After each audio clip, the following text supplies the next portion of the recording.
نعت کس کی گنگنائیں آپ کے ہوتے ہوئے،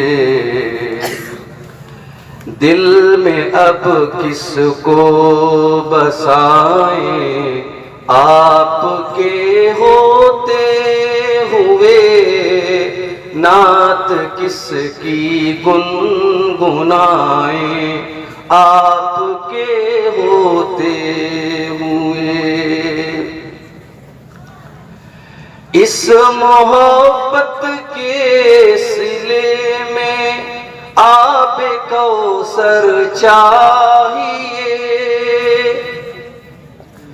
اس محبت کے صلے میں آب کوثر چاہیے، تشنگی سے مر نہ جائیں آپ کے ہوتے ہوئے، نعت کس کی گنگنائیں آپ کے ہوتے ہوئے۔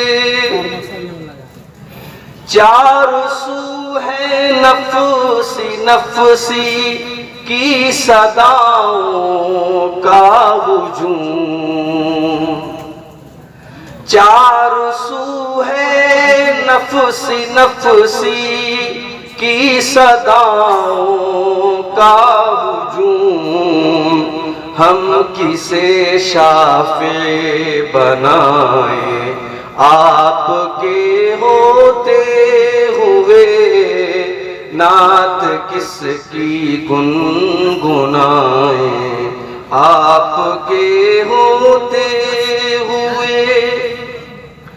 دل فدا ہے آپ پر آقا میرے مولا میرے، دل فدا ہے آپ پر آقا میرے مولا میرے، نقد جاں کس کو چکائیں آپ کے ہوتے ہوئے، نعت کس کی گنگنائیں آپ کے ہوتے ہوئے۔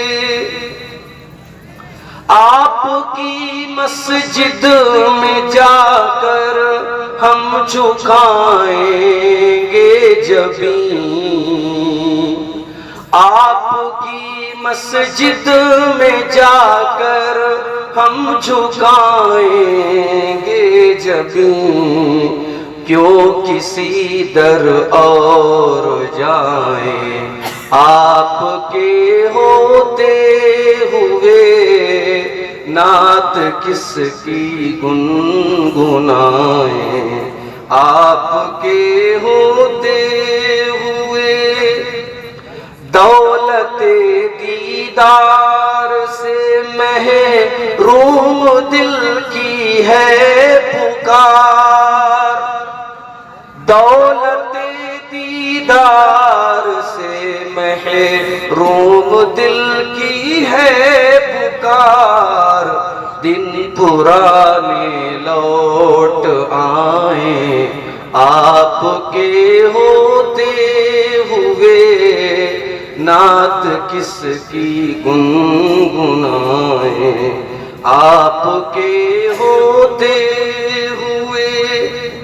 اس قدر فتنوں کی زد میں ہے مسلمان آج کل، اس قدر فتنوں کی زد میں ہے مسلمان آج کل، یہ کسی کے ہو نہ جائیں آپ کے ہوتے ہوئے، نعت کس کی گنگنائیں آپ کے ہوتے ہوئے۔ آرزو کاشف کی ہے محفل سجی ہو خلد میں، آرزو کاشف کی ہے محفل سجی ہو خلد میں اور ہم نعتیں سنائیں آپ کے ہوتے ہوئے نعت کس کی گنگنائیں آپ کے ہوتے ہوئے۔ محترم صدر اجلاس، محترم ناظم اجلاس، اسٹیج پر موجود محترم علماء کرام، بزرگوں اور دوستوں، نوجوان ساتھیوں، ماؤں اور بہنوں، پیارے بچوں، مجھے یاد نہیں ہے آخری بار میں کب کہ دعا بشن پور کے اس علاقے میں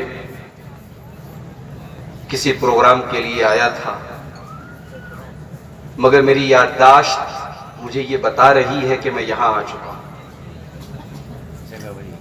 اور بہت پہلے پرانی میری ڈائری میں غالباً 2009 کے آس پاس میں نے کہیں ڈائری میں دیکھا کہ اس علاقے کا نام لکھا ہوا ہے۔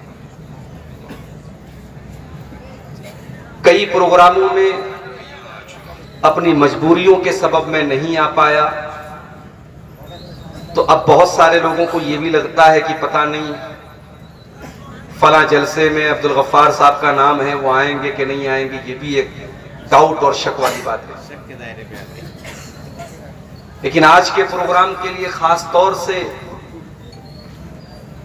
میں صبح سویرے بنارس سے چلا اور دن بھر کی سفر کی تھکاوٹوں کو برداشت کرتے ہوئے برہروا تقریباً 7:30 بجے جب میں پہنچا،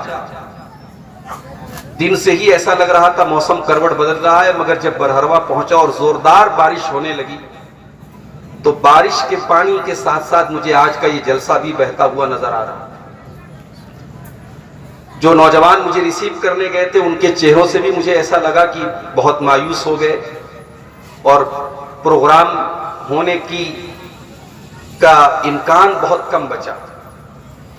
لیکن میں سلام کرتا ہوں یہاں کے نوجوانوں کی ہمت کو کہ جیسے ہی بارش رکی ہے انہوں نے دیر نہیں کی اور موسم کے ناساز ہونے کے باوجود پروگرام کو کھڑا کیا، اور میں نہیں سمجھتا تھا کہ اتنی اچھی تعداد میں سامعین اور سامعات یہاں پر آئیں گی، اور الحمدللہ میں اس پروگرام میں آپ لوگوں کی حاضری کو دیکھ کر کے بہت دلی مسرت اور خوشی محسوس کر رہا ہوں، اور میں اللہ سے دعا کرتا ہوں چونکہ یہ پروگرام یہاں کے نوجوانوں نے بڑے جذبے کے ساتھ رکھا تھا اور یہ کوئی چندے کا پروگرام نہیں، دعوتی اور تبلیغی پروگرام ہے، اس لحاظ سے کئی مہینوں کی محنت کے بعد اس طریقے کا پروگرام ہوتا ہے۔ اگر پروگرام نہ ہوتا پھر پتہ نہیں کب حالات مناسب ہوتے اور ہم اکٹھا ہوتے۔ میں ان تمام نوجوانوں کے حق میں اور ان کے جو بزرگ حضرات ہیں جن کی بھی محنتوں سے کوششوں سے آج کا پروگرام ہوا ہے، سب کے حق میں دعا کرتا ہوں اللہ تعالیٰ آپ لوگوں کی اس کوشش کو قبول فرمائے، ہم سب کے جمع ہونے کو قبول فرمائے، اور جو باتیں آج اس اسٹیج سے بیان ہوں اللہ تعالیٰ کہنے والوں کو سننے والوں کو سب کو عمل کی توفیق عطا فرمائے، آمین۔ میرے بھائیوں، کسی بھی پروگرام میں اگر آج کوئی پوچھتا ہے کہ مولانا آپ کا موضوع کیا رہے، تو ایک بڑا ہی آسان سا اور سمپل سا جواب یہ ہے کہ ہم معاشرے کی اصلاح پر بات کریں۔ ظاہر ہے کہ اگر آپ ڈاکٹر کے پاس جائیں اور کوئی بڑی بیماری آپ کے اندر ہو، اللہ نہ کرے، تو ڈاکٹر آپ کو سردی اور زکام اور بخار، اگر ایک ماہر ڈاکٹر ہوگا تو وہ آپ کے سردی زکام اور بخار سے پہلے بڑی بیماری کو دور کرنے کی کوشش کرے گا۔ معاشرے میں آج ہم کہاں کھڑے ہیں میرے پیارے ساتھی؟ مجھے بہت افسوس ہوتا ہے جب ہم اپنے معاشرے میں ان لوگوں کو جو مسلمان ہیں اسلام کا نام ان کے ساتھ لگا، اسلام کا لیبل ان کے ساتھ لگا ہے. جب ان کے ذریعے ہم ایسی حرکتیں دیکھتے ہیں، ایسے اعمال دیکھتے ہیں جو در حقیقت اسلام کا جنازہ نکالنے والے اعمال ہیں، تو بہت تکلیف اور درد ہوتا ہے میرے پیارے ساتھ. رمضان کا ایک مہینہ عبادت کرنے کے بعد ہمارا نوجوان جب آپ کو برائی اور بے حیائی کے اڈوں پر نظر آتا ہے، ہماری نوجوان لڑکیاں بدکاری اور بے حیائی کے کام کرتے ہوئے نظر آتی ہیں، اور کل تک تو بڑے بڑے شہروں کا معاملہ تھا، کلکتہ اور دلی اور ممبئی اور بنگلور جیسے شہروں کی بات تھی. اب تو بھاگلپور کا علاقہ ہو، پاکڑ کا علاقہ ہو، برہروا کا علاقہ ہو، فرکا کا علاقہ ہو، چھوٹے چھوٹے قصبوں اور ٹاؤن سے بھی ہم اس طریقے کے مناظر دیکھتے ہیں کہ مسلمان لڑکی ہے اور کسی کے ساتھ بائک پر جا رہی ہے، کسی کے ساتھ پارک میں تماشے کر رہی ہے، کسی کے ساتھ اسٹیشن پر بیٹھ کر کے اس سے سٹ کر کے باتیں کر رہی ہے، اور اس بات کا بھی کوئی عطا پتہ نہیں، اس بات کی بھی کوئی گارنٹی نہیں کہ جس لڑکے کے ساتھ وہ بیٹھی ہے وہ لڑکا مسلمان بھی ہے یا نہیں. کتنی بار ایسا منظر دیکھنے کو ملتا ہے، برقع پہنی ہوئی لڑکی اور دستانے پہن کر کے گھر سے نکلی، اتنے بڑے پردے باز گھر کی ہے، اتنے دیندار گھر کی ہے کہ سر سے پیر تک نقاب بھی پہن کر کے نکلی ہے اور ہاتھوں میں دستانے بھی پہن کر کے نکلی ہے، اور جس لڑکے کے ساتھ وہ گلچھرے اڑاتے نظر آ رہی ہے، لڑکے کے ہاتھ کے کڑے اور لڑکے کے ہاتھ کا کلاوا یہ بتا رہا ہے وہ لڑکا غیر مسلم ہے. سماج کہاں جا رہا ہے میرے پیارے ساتھی؟ یہ سوسائٹی کہاں جا رہی ہے؟ کون سا ایسا گاؤں ہے مسلمانوں کا جہاں شراب نہیں پی جاتی؟ ایسے ایسے کیس ہمارے سامنے آ رہے ہیں کہ آنکھیں دنگ ہو جاتی ہیں، حیرانی ہوتی ہے کہ کہاں جا رہے ہیں ہم. اور مولانا صاحب شادی ہوئی ہے فلاں لڑکا لڑکی کی، 3 ہی مہینے کے بعد بچہ پیدا ہو گیا، کیا کیا جائے؟ کہاں جا رہا ہے ہمارا سماج؟ بے حیائی، زناکاری، شراب نوشی. اس کے بعد اگر ہمیں اور آپ کو یہ شکوہ ہے کہ اسرائیل ہم پر بم برسا رہا ہے اور دھماکے سے زمین سے لوگ ہواؤں میں اچھل رہے ہیں اور چھوٹے چھوٹے بچوں کی کٹی ہوئی لاشیں ہمارے سامنے آ رہی ہیں، تو مجھے کہنے دیجئے میرے پیارے ساتھی، اللہ ہم سے بہت ناراض ہے. اور اللہ جب ناراض ہوتا ہے تو اس کی ناراضگی بہت ساری شکلوں میں ہمارے سامنے نظر آتی ہے. کبھی ظالم بادشاہ کے اوپر مسلط کر دیا جائے گا، کبھی مہنگائی اور اقتصادی پریشانیاں آپ کے اوپر لاد دی جائیں گی،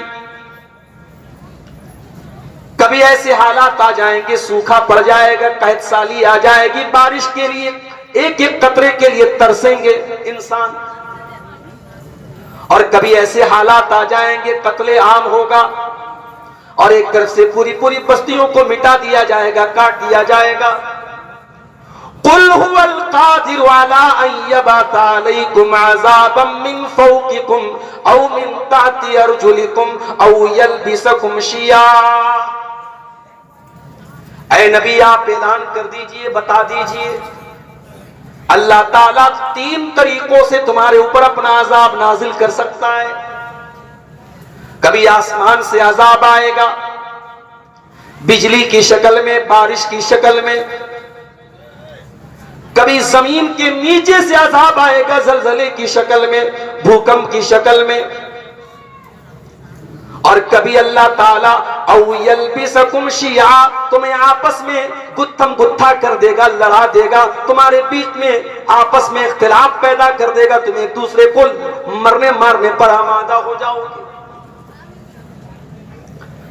اللہ کا عذاب کسی بھی شکل میں آ سکتا ہے، لیکن ہاں اللہ کا عذاب بلا وجہ نہیں آتا. اللہ کسی پر ظلم نہیں کرتا. وَمَا رَبُّكَ بِظَلَّامٍ لِّلْعَبِيدِ آپ کا رب اپنے بندوں پر ظلم کرنے والا نہیں ہے. ما یفعل اللہ بعذابکم ان شکرتم وآمنتم، میرے بندو اگر تم ایمان والے بن جاؤ، تم اللہ کا شکریہ ادا کرنے والے بن جاؤ، تم فرما بردار بن جاؤ، تو اللہ کو کیا پڑی ہے، اللہ تم پر اپنا عذاب کیوں نازل کرے گا؟ وَكَانَ اللَّهُ شَاكِرًا عَلِيمًا، اللہ تو تمہاری چھوٹی چھوٹی نیکیوں پر بڑا بڑا ثواب دینے والا ہے، اللہ تو تمہارے دلوں کا حال جاننے والا ہے، اللہ تم پر بلا وجہ اپنا عذاب نازل نہیں کرے گا۔ اللہ کا تو وعدہ ہے وَلَوْ أَنَّ أَهْلَ الْقُرَىٰ آمَنُوا وَاتَّقَوْا لَفَتَحْنَا عَلَيْهِمْ بَرَكَاتٍ مِّنَ السَّمَاءِ وَالْأَرْضِ، یہ بستی والے، یہ گاؤں والے، یہ علاقے والے، یہ شہر والے اگر یہ متقی بن جائیں، پرہیزگار بن جائیں، اللہ سے ڈرنے والے بن جائیں، اللہ کا وعدہ ہے اللہ آسمان کی برکتوں کے دروازے ان کے اوپر کھول دے گا، اللہ زمین کی برکتوں کے دروازے ان کے اوپر کھول دے گا۔ آج ہندوستان کے حالات، اب تو کیا میں بیان کروں، کبھی کبھی میں سوچنے لگتا ہوں، یہ ہمارے یوٹیوبر بھائی بیچارے بیٹھے ہیں، ان کا کوئی بھروسہ نہیں، بات کچھ ہوگی شیرہ کچھ لگا دیں گے، اور نیوز چینل والے تو مسالہ کھوجتے ہیں یوٹیوب کے اوپر کہ کسی عالم کا کوئی ہمیں مسالہ ملے اور ہم اس کو نیوز چینل پہ چلائیں۔ میرے پیارے ساتھیوں، بڑا نازک دور چل رہا ہے۔ جس ملک میں آپ نے 1000 سال حکومت کی، اس ملک میں آج آپ کس لیول پر کیوں پہنچے ہیں، یہ غور کرنے کی بات ہے۔ کون سی ایسی صلاحیت تھی، کون سی ایسی طاقت تھی جو اللہ نے آپ کو نہیں دی، مگر ہم نے اپنی صلاحیتوں کا غلط استعمال کیا، اپنی طاقتوں کا مس یوز کیا۔ ہمیں اللہ تعالیٰ نے اس ملک میں بہت کچھ دیا تھا، ہم چاہتے انقلاب پیدا ہو سکتا تھا اس ملک میں، مگر جب ہمیں حکومتیں ملی، طاقت ملی، ہمیں عہدے ملے، ہم نے ان کا غلط استعمال کیا۔ میرے پیارے ساتھی، ہمیں اپنا اتہاس پڑھنے کے بعد، اپنی تاریخ پڑھنے کے بعد کبھی کبھی افسوس ہوتا ہے کہ اس ملک میں ہم کیا کر سکتے تھے اور ہم نے کیا کیا ہے۔ یاد رکھو میرے پیارے ساتھی، انسان کو اللہ تعالیٰ جتنا بڑا مقام دیتا ہے اتنی بڑی رسپانسبلٹی اور ذمہ داری بھی دیتا ہے۔ دنیا کی اور قوموں سے وہ سوال نہیں ہوگا جو ہم سے اور آپ سے ہوگا۔ اللہ نے ہمیں محمد الرسول اللہ کا امتی بنایا ہے، اپنے آخری نبی کا امتی بنایا ہے۔ یہ بہت بڑا مقام ہے، یہ بہت بڑی پوزیشن ہے، اور اس پوزیشن کے ساتھ ہماری ذمہ داری بھی بہت زیادہ ہے۔ قرآن کہتا ہے کنتم خیر امت اخرجت للناس، اے مسلمانوں تم دنیا کی سب سے بہترین امت ہو، the best community of the world، تم دنیا کے سرووتم سماج ہو، سب سے بہترین قوم ہو، سب سے بہترین امت ہو۔ اخرجت للناس، تمہیں نکالا گیا ہے انسانیت کے لیے، مانوتا کے لیے، لوگوں کو کچھ دینے کے لیے۔ تامرون بالمعروف، تم نیکیوں کا حکم دیتے ہو، وتنہون عن المنکر، تم برائیوں سے روکا کرتے ہو، وتؤمنون باللہ، اور تم اللہ کے اوپر ایمان رکھتے ہو۔ اللہ نے اس آیت کے اندر ہمارا مقام بھی بتا دیا، ہماری پوزیشن بھی بتا دی، اور اللہ نے ہماری ذمہ داری بھی بتا دی۔ اے مسلمان، تو دنیا کی سب سے بہترین قوم ہے، مگر یہ مقام جو تجھے ملا ہے، یہ سمان جو تجھے ملا ہے، یہ آنر جو تجھے ملا ہے، اے مسلمان تجھے 3 کام کرنا پڑے گا۔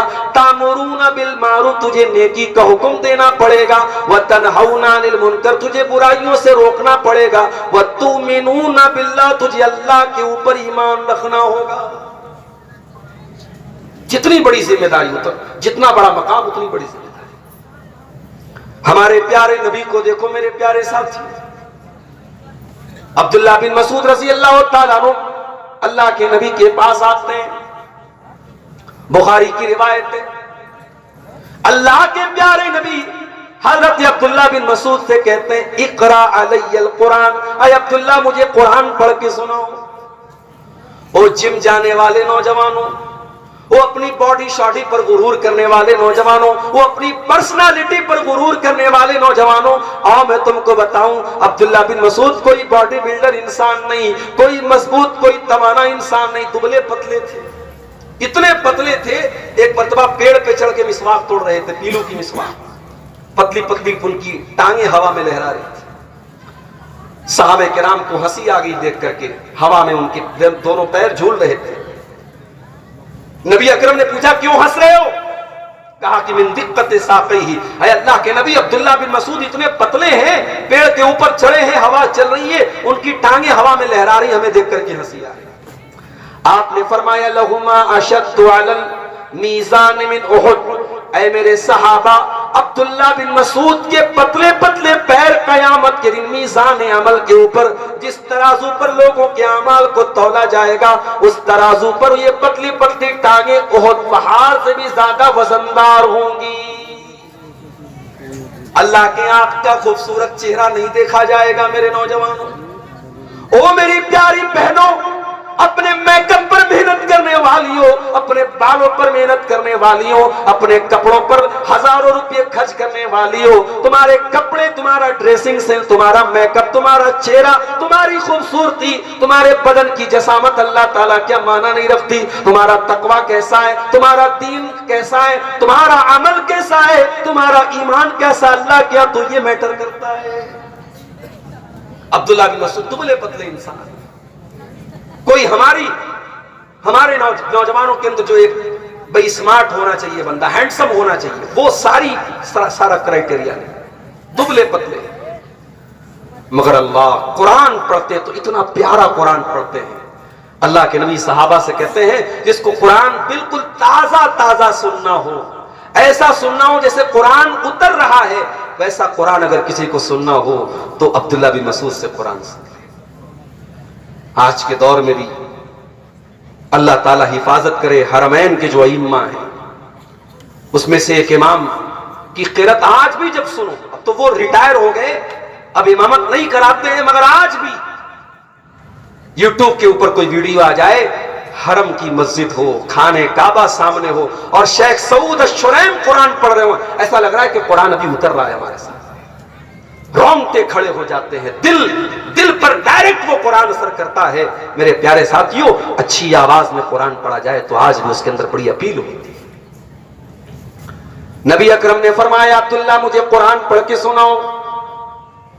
کہا اللہ کے نبی میں آپ کو قرآن کیسے پڑھ کے سناؤں؟ وَعَلَيْكَ أُنزِلَ، یہ قرآن تو آپ ہی کے اوپر اترا ہے۔ کہا عبداللہ انی احب ان اسمعہ من غیری، آج میں دوسرے کے منہ سے قرآن سننا چاہتا ہوں۔ او مسلمانوں، تمہارے نبی تو قرآن ان کے اوپر اترا تھا، وہ تو صاحب قرآن تھے، وہ تو قرآن کو ہمیشہ پڑھتے رہتے تھے، پڑھاتے رہتے تھے، وہ نبی قرآن کو سننے کی خواہش ظاہر کر رہے ہیں۔ اے نوجوان، جا کر کے اپنے یوٹیوب کی ہسٹری جا کر کے چیک کر لینا، اپنے فیس بک کے ویڈیوز کی ہسٹری جا کر کے چیک کر لینا، تو انہیں کتنی مرتبہ قرآن کو سنا ہے۔ جاؤ، کوئی تقریر سننے کی ضرورت نہیں، اپنے گریبانوں میں جھانک لو، اپنے یوٹیوب کی ہسٹری جا کے دیکھ لو، تم نے پچھلے 24 گھنٹے میں کتنی بار اللہ کا قرآن سنا۔ ہمیں قرآن سننے کی فرصت کہاں ہے؟ ہمیں بالی ووڈ کے گانے، فلمی گانے، میوزک، ان سب چیزوں میں مزہ آتا ہے، ہمیں قرآن سننے میں لذت نہیں آتی۔ نبی اکرم عبداللہ بن مسعود سے کہہ رہے عبداللہ مجھے قرآن سناؤ، میں سننا چاہتا ہوں دوسرے کے منہ سے۔ عبداللہ بن مسعود کہتے ہیں فَقَرَأْتُ عَلَيْهِ سُورَةَ النِّسَاء، میں نے اللہ کے نبی کے سامنے سورہ نساء پڑھنا شروع کیا، میں پڑھتا چلا گیا، اللہ کے نبی سنتے چلے گئے۔ جب پڑھتے پڑھتے میں سورہ نساء کی آیت نمبر 41 پر پہنچا، آیت نمبر 41 پر پہنچا، جس میں اللہ نے فرمایا فَكَيْفَ إِذَا جِئْنَا مِن كُلِّ أُمَّةٍ بِشَهِيدٍ وَجِئْنَا بِكَ عَلَىٰ هَٰؤُلَاءِ شَهِيدًا۔ اے میرے نبی، اس وقت آپ کا کیا حال ہوگا جب ہم ہر امت میں سے ایک گواہ لائیں گے، ہر امت میں سے اس کے رسول کو گواہ بنائیں گے، اور اے نبی ہم آپ کو تمام کے تمام نبیوں کے اوپر اور تمام کی تمام امتوں کے اوپر ہم آپ کو گواہ بنائیں گے۔ عبداللہ بن مسعود کہتے ہیں جب میں اس آیت کے اوپر پہنچا، مجھ سے پیارے رسول نے فرمایا اے عبداللہ حسبک الآن، اب بس کر دے، اب رک جا، اب تلاوت روک دے۔ کہتے میں نے نظریں اٹھا کے دیکھ دیکھا فَإِذَا عَيْنَاهُ تَذْرِفَانِ، جناب محمد رسول اللہ کی آنکھوں سے آنسو بہ رہے تھے، اللہ کے نبی رو رہے تھے۔ وہ جو قیامت کے دن آپ کے کندھے پر جو ذمہ داری ڈالی جائے گی، اس ذمہ داری کا احساس آپ کو تھا، اس لیے اس ذمہ داری کو محسوس کر کے آپ رو رہے تھے۔ نبی تو ذمہ داری کو محسوس کر کے رو رہے ہیں، ہمیں اور آپ کو اپنی ذمہ داری کا احساس ہوگا۔ میرے بھائیوں، ہمیں سے ہر شخص کسی نہ کسی چیز کا ذمہ دار ہے۔ بڑا بھائی چھوٹے بھائی کا ذمہ دار ہے، باپ اپنے اولاد کا ذمہ دار ہے، ماں اپنے گھر کی بچیوں کی ذمہ دار ہے، گھر کا مالک گھر کے لوگوں کا ذمہ دار ہے۔ ہمیں اپنی ذمہ داریوں کا احساس کرنا۔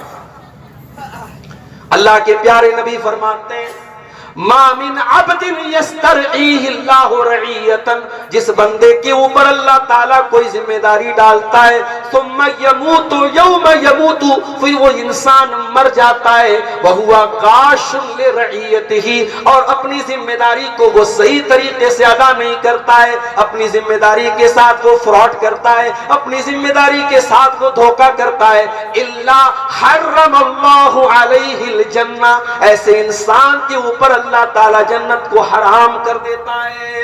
او لوگو، تم نے باپ بن گئے، اگر باپ ہونے کا تم نے حق ادا نہ کیا، اپنے بچوں سے تم نے سوالات نہ کیے، اپنے بچوں کی تم نے دینی تربیت نہ کی، او میری پیاری ماؤں، اگر آپ نے اپنی جوان بیٹیوں کو پردے کے بارے میں نہیں روکا، ان کو غلط کاموں سے نہیں روکا، ان کی بے حیائی پر ان کو نہیں ٹوکا، تو کان کھول کر کے سن لو، یہ ذمہ داری آپ کے سر پر بہت بڑی مصیبت بننے والی ہے۔ نبی اکرم فرماتے ہیں جس کو اللہ تعالیٰ کوئی ذمہ داری دے دے اور وہ اپنی ذمہ داری کو ادا نہ کرے تو وہ انسان جنت اس کے اوپر حرام ہو جائے گی۔ میں کبھی کبھی بولتا ہوں ہماری نوجوان لڑکیاں ایسے ہی تو بے پردہ نہیں ہوگی، کہیں نہ کہیں تو ہماری رسی ڈھیلی پڑی ہے، کہیں نہ کہیں تو ہم نے چھوٹ دے کے رکھی ہے، ورنہ آج بھی کیا مجال ہے اگر ماں با حیا ہو، ماں پاک دامن ہو، باپ نیک ہو، بیٹی کی کیا مجال ہے کہ وہ بے حیائی کرے۔ یہ انسٹاگرام پر مسلمان لڑکیوں کا کھلم کھلا بے حیائی کرنا، یہ فیس بک پر ننگے ننگے فوٹوز ڈالنا، یہ یوٹیوب پر چینل بنا بنا کر کے اپنی تصویریں اور ویڈیوز ڈالنا، اس بات کی دلیل ہے ان لڑکیوں کے گھر میں غیرت نہیں ہے، وہ غیرت نام کی جو چیز تھی وہ ہمارے گھروں سے نکل چکی ہے۔ میرے پیارے، جب کسی قوم کی غیرت مر جائے تو اس قوم کی لڑکیاں اور عورتیں بے پردہ اور بے حیا ہوتی ہیں، اس میں کوئی حیرت کی بات نہیں ہے۔ اسی لیے اللہ کے پیارے نبی فرماتے ہیں ثلاثۃ لا ينظر اللہ عز وجل الیہم یوم القیامہ، تین لوگ ایسے ہیں جن کی طرف اللہ تعالیٰ قیامت کے دن نہ تو دیکھے گا، ولا یکلمہم، نہ تو ان سے بات کرے گا، ولا یزکیہم، نہ ان کو گناہوں سے پاک و صاف کرے گا۔ اتنے بد نصیب لوگ ہوں گے، اللہ تعالیٰ بات بھی نہیں کرے گا، دیکھے گا بھی نہیں، اللہ تعالیٰ ان کو گناہوں سے پاک اور صاف بھی نہیں کرے گا۔ نمبر ایک، العاق لوالدیہ، اپنے ماں باپ کو ستانے والا، اپنے ماں باپ کی آنکھوں میں آنسو لانے والا، اپنے ماں باپ سے رشتہ توڑنے والا، اپنے ماں باپ کو دکھ دینے والا۔ والمرأة المترجلہ، اور نمبر دو وہ عورت جو مردوں کی کاپی کرنے والی، جو مردوں کی چال ڈھال اپنانے والی، مردوں کے جیسا کپڑا پہننے والی، مردوں کے جیسا بال رکھنے والی ہو۔ نمبر تین، والدیوس، اور وہ بے غیرت انسان، وہ دیوس انسان جس کے گھر میں بے حیائی کا کام ہوتا ہو اور اس کو کوئی فرق نہ پڑتا ہو۔ کبھی آپ نے غور کیا عیسیٰ علیہ السلام پیدا ہوئے بغیر باپ کے، ماں کا نام مریم، باپ کوئی نہیں، اللہ نے بغیر باپ کے پیدا کیا۔ اور مریم کون؟ عمران کی بیٹی مریم۔ جب مریم کی ماں پریگننٹ تھی، انہوں نے کہا تھا کہ اے اللہ، میں منت مانتی ہوں، میں نذر مانتی ہوں، میرے پیٹ میں جو بچہ ہے میں تیری راہ میں وقف کر دوں۔ میری پیاری ماں اور بہنوں، اپنے بچوں کو ڈاکٹر بنانے کا سپنا تو بہت عورتوں نے سجویا ہوگا، اپنے بچوں کو انجینئر بنانے کا سپنا تو بہت ماؤں نے دیکھا ہوگا، اپنے بچے کو بڑا بزنس مین بنانے کا سپنا تو بہت ماؤں نے دیکھا ہوگا، مگر مریم کی ماں ابھی بچہ پیٹ میں ہے، کیا تمنا کرتی ہیں؟ رب انی نذرت لک ما فی بطنی محررا، اے اللہ میں نظر مانتی ہوں کہ میرے پیٹ میں جو بچہ ہے تیری راہ میں وقف کر دوں گی، تیرے دین میں لگا دوں گی۔ کاش ایسی مائیں آ جائیں، نسلیں بدل جائیں گی میرے پیارے ساتھ۔ آج وہ مائیں نہیں ہیں سماج میں جو اپنے بچوں کو دین کے لیے قربان کرنا چاہے، جو اپنے بچوں کو اللہ کی راہ میں قربان کرنا چاہے۔ جب بیٹی پیدا ہو گئی، قالت رب انی وضعتها انثى، کہا اللہ میں تو بیٹا مانگ رہی تھی، مجھ کو بیٹی پیدا ہو گئی۔ اللہ نے فرمایا وَلَيْسَ الذَّكَرُ كَالْأُنثَىٰ، اے مریم کی ماں اگر بیٹا ہو بھی جاتا تو اس بیٹی کے جیسا نہ ہوتا، تیری بیٹی کا مقام بہت اونچا ہونے والا ہے۔ اے مریم کی ماں ہم تیری بیٹی کو بہت اونچا مقام دینے والے ہیں، بہت اونچا درجہ دینے والے ہیں۔ یہ وہ مریم ہے چھوٹی سی تھی، ان کی پرورش ان کے خالو کیا کرتے تھے، اور خالو کہاں رہتے تھے؟ محراب میں رہتے تھے، مسجد میں رہتے تھے۔ وہ لوگوں زکریا علیہ السلام، قرآن میں جہاں بھی زکریا علیہ السلام کا نام آیا ہے کبھی غور کرنا، زکریا کے نام کے ساتھ مسجد ضرور آیا ہے، محراب ضرور آیا ہے۔ اتنے اللہ والے تھے، اتنے نیک تھے، اتنے دیندار تھے کہ قرآن جب بھی زکریا کا نام لیتا ہے تو ساتھ میں محراب کا ذکر کرتا ہے۔ گویا زکریا مسجد کے ساتھ اتنا ان کا تعلق تھا، اتنا مضبوط رشتہ تھا کہ اللہ تعالیٰ نے ان کے نام کے ساتھ مسجد کو جوڑ دیا۔ وہ لوگوں زکریا ہماری طرح ایک مہینے کے نمازی نہیں تھے، رمضانی مسلمان نہیں تھے، ربانی مسلمان تھے۔ ہم تو ایک مہینے کے لیے مسجد سے جڑے اور رمضان ختم نماز ختم، رمضان ختم مسجد سے ہمارا تعلق ختم۔ زکریا علیہ السلام مسجد میں رہتے تھے، محراب میں رہتے تھے۔ چھوٹی سی بچی تھی مریم، مریم کو پالتے ہیں، مریم کی پرورش کرتے ہیں۔ کلما دخل علیہا زکریا المحراب وجد عندہا رزقا، جب زکریا باہر سے آتے ہیں کیا دیکھتے ہیں کہ مریم کے پاس بغیر موسم کا پھل رکھا ہوا ہے۔ آم کا موسم نہیں، آم رکھا ہوا ہے، امرود کا موسم نہیں، امرود رکھا ہے، سیب کا موسم نہیں، سیب رکھا ہے۔ قال یا مریم انا لکی ھذا، پوچھا ہے مریم یہ پھل تیرے پاس کہاں سے آیا؟ او لوگوں کاش یہ سوال آپ نے اپنی جوان بیٹی سے بھی پوچھا ہوتا، بیٹی تیرے پاس یہ آئی فون کہاں سے آیا؟ میں نے تو نہیں دلایا۔ بیٹی تیرے پاس یہ قیمتی بیگ کہاں سے آیا؟ میں نے تو نہیں دلایا۔ بیٹی تیرے پاس اتنے پیسے کہاں سے آئے؟ میں نے تو نہیں دلائے۔ تیرے موبائل میں ریچارج تو میں نے نہیں کرایا، تو نے کہاں سے کرایا؟ کاش ہم بھی مریم کی طرح تربیت کرنے والے بنتے۔ مریم سوال کرتے ہیں اپنی بھانجی سے، اپنی سالی کی بیٹی سے، اے مریم یہ پھل تیرے پاس کہاں سے آیا؟ قالت هو من عند اللہ، مریم کہتی ہیں اللہ کی طرف سے آیا، اللہ کی طرف سے آیا۔ اہل حدیثوں کے بارے میں لوگ کہتے ہیں صاحب یہ کرامت کو نہیں مانتے۔ آؤ ذرا کرامت ہم تمہیں دکھاتے ہیں، قرآن سے کرامت دکھاتے ہیں۔ ہم کرامتوں کو مانتے ہیں، ہم قصوں کہانیوں کو نہیں مانتے۔ الٹی سیدھی جو من میں آئے کتابوں میں لکھ دو اور کہو کہ صاحب یہ بزرگوں کی کرامت ہے، ہم ایسی کرامتوں کو نہیں مانتے۔ جو آتھینٹک سورس سے ثابت ہے، مریم کی کرامت قرآن سے ثابت ہے، ہم مانتے ہیں۔ بے موسم کا پھل آ رہا ہے مریم کے پاس۔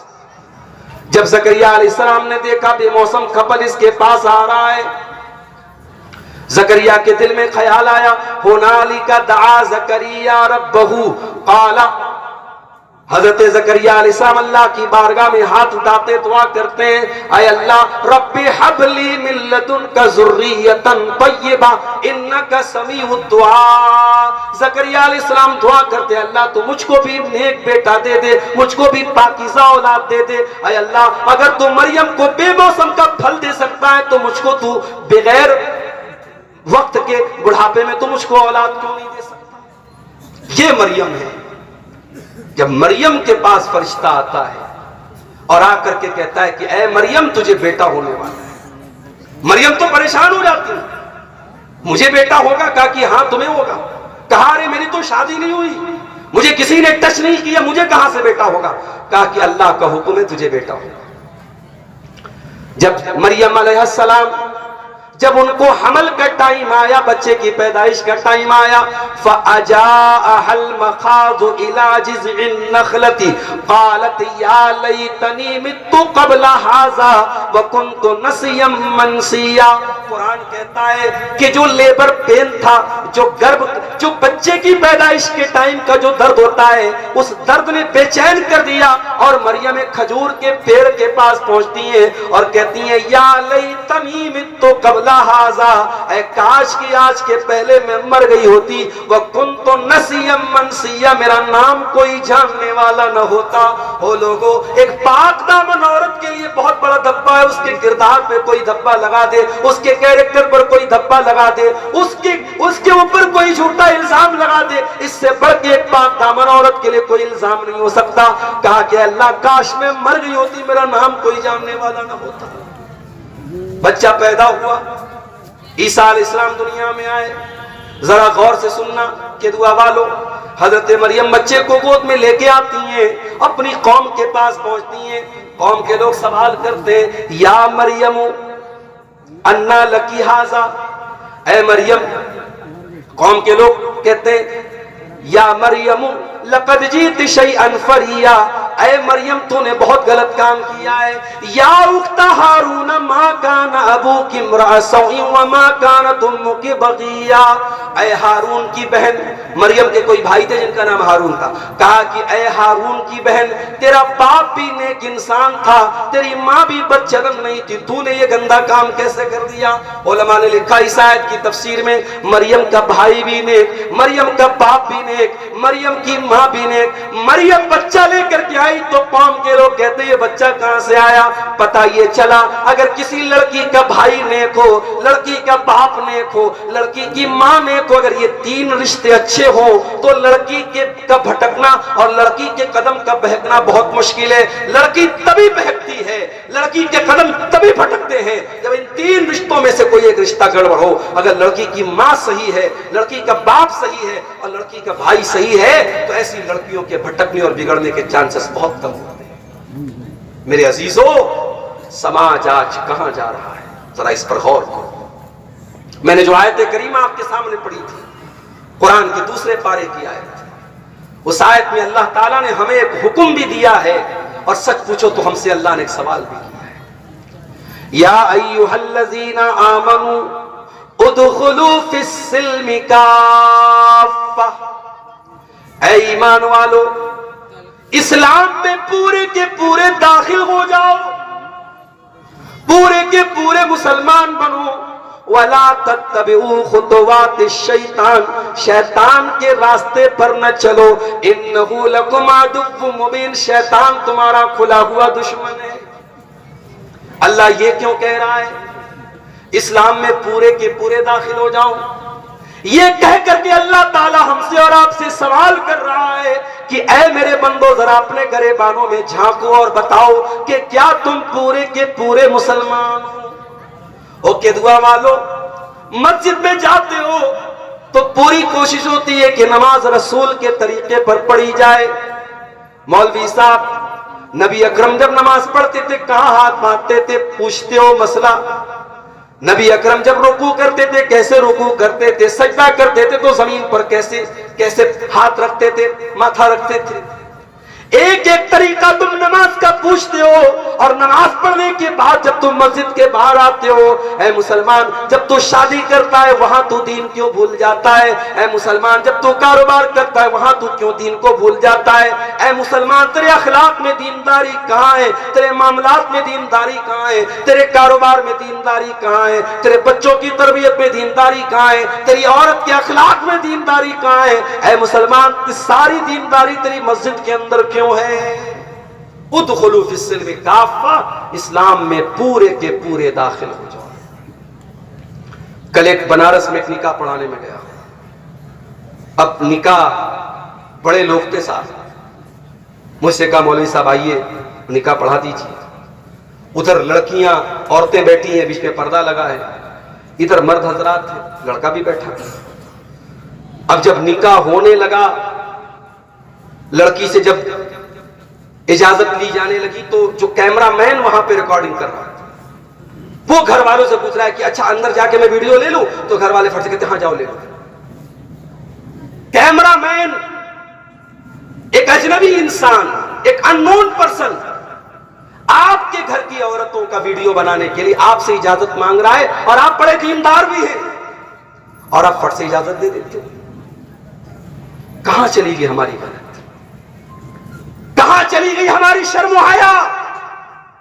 کیا صرف 5 ٹائم کی نماز پڑھ لینا اور سینے پر ہاتھ باندھ لینا اور رفع الیدین کر لینا، کیا یہی ہے نبی کے طریقے پر چلنا؟ نہیں میرے پیارے ساتھی، اگر رسول کی اتباع کرتے ہو، اگر قرآن و حدیث پر چلتے ہو، تو زندگی کے تمام شعبوں میں مکمل اسلام پر چلنے والے بنو۔ قرآن ہمیں یہی حکم دے رہا ہے، ادخلوا فی السلم کافہ، اے اسلام، اے مسلمانوں، تم اسلام میں پورے کے پورے داخل ہو جاؤ، اپنی من مرضی کے مسلمان نہ بنو۔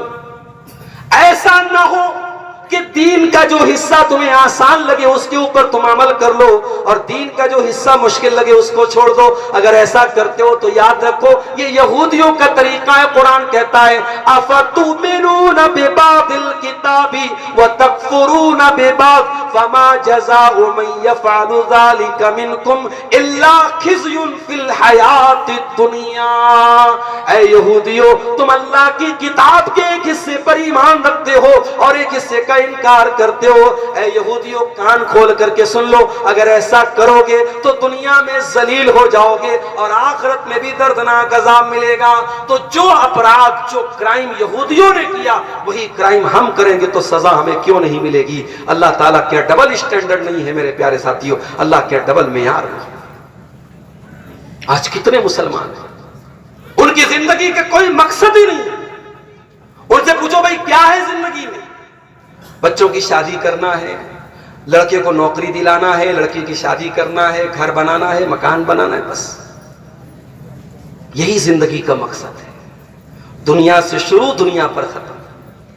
ارے اس دنیا کے بعد بھی کوئی زندگی ہے؟ 50 سال، 60 سال، 70 سال، 100 سال، جتنے دن دنیا میں رہنا ہے، اس کے بعد بھی ایک زندگی ہے، اور وہ جو زندگی ہے آخرت کی زندگی، وہ پرماننٹ ہے میرے پیارے ساتھی۔ بل تؤثرون الحیات الدنیا والآخرۃ خیر وابقیٰ۔ میرے بندو، تم دنیا کی زندگی کو پراتھمکتا دیتے ہو، تم دنیا کی زندگی کو ترجیح دیتے ہو، جبکہ آخرت کی زندگی زیادہ بہتر اور زیادہ باقی رہنے والی ہے۔ دنیا میں آپ جتنے بھی عیش و آرام سے رہ لیں، جتنے بھی لگژری لائف گزار لیں، محلوں میں رہ لیں، سونے چاندی میں آپ کی پرورش ہو جائے، مگر یاد رکھو میرے پیارے ساتھیوں، جہنم میں ایک پل کے لیے اگر انسان کو ڈالا جائے گا، اللہ کے نبی فرماتے ہیں قیامت کے دن ایک انسان کو لایا جائے گا، یؤتی بانعم اہل الدنیا، جو دنیا میں بہت عیش و آرام سے رہتا تھا، بہت سکون سے رہتا تھا، بہت دولت تھی اس کے پاس، بہت عیش و آرام سے رہتا تھا، لیکن جہنمی تھا۔ قیامت کے دن اس کو لایا جائے گا اور ایک پل کے لیے اس کو جہنم میں ڈالا جائے گا، ایک پل کے لیے۔ ہمارے یہاں بنارس میں کپڑے کا کام ہوتا ہے، کپڑے کا جو دھاگا ہوتا ہے اس دھاگے کو رنگتے ہیں، اس کی رنگائی کرتے ہیں۔ تو وہ جب رنگائی کرتے ہیں نا تو اس میں پانی کو کھولاتے ہیں، اس کے اندر رنگ وغیرہ ڈالتے ہیں، اور پھر دھاگے کو اگر ہلکا کلر ڈالنا ہوتا ہے، ایک بار دھاگے کو اندر پانی میں ڈالا پھر فوراً نکال لیتے ہیں۔ جو کہ میں بھی بنارس کا رہنے والا ہوں، یہ سارا پروسیس ہمارے گھروں میں بھی ہوتا ہے، ہم دیکھتے ہیں۔ تو اللہ کے نبی نے یہاں پہ جو لفظ استعمال کیا فَيُسْبَغُ صَبْغَةً فِي النَّارِ، جیسے کپڑے کو یا دھاگے کو پانی میں رنگنے کے لیے ڈالا جاتا ہے اور ڈال کے فوراً نکال دیا جاتا ہے، وہ انسان جو ساری زندگی عیش و آرام سے محلوں میں رہتا تھا، اللہ تعالیٰ ایک پل کے لیے جہنم میں ڈالے گا اور نکالے گا، اور اللہ پوچھے گا هل رأيت خيرا قط هل مر بك نعيم قط، اے میرے بندے کیا تو نے کبھی کوئی عیش و آرام دیکھا؟ کیا تو نے کبھی کوئی نعمت دیکھی؟ اے میرے بندے کیا تیری زندگی میں کبھی کوئی سکھ آیا؟ وہ ساری زندگی عیش و آرام سے رہتا تھا، صرف ایک پل کے لیے جہنم میں جانے کے بعد کہے گا ما رأیت خیرا قط، اے اللہ میں نے کبھی کوئی بھلائی نہیں دیکھی، میں نے کبھی کوئی سکھ نہیں دیکھا، ساری زندگی میں پریشان رہا، میں دکھوں میں رہا، میں تکلیفوں میں رہا، اے اللہ میں نے کبھی کوئی سکھ نہیں دیکھا۔ یہ ہے دنیا اور آخرت کا کمپیریزن۔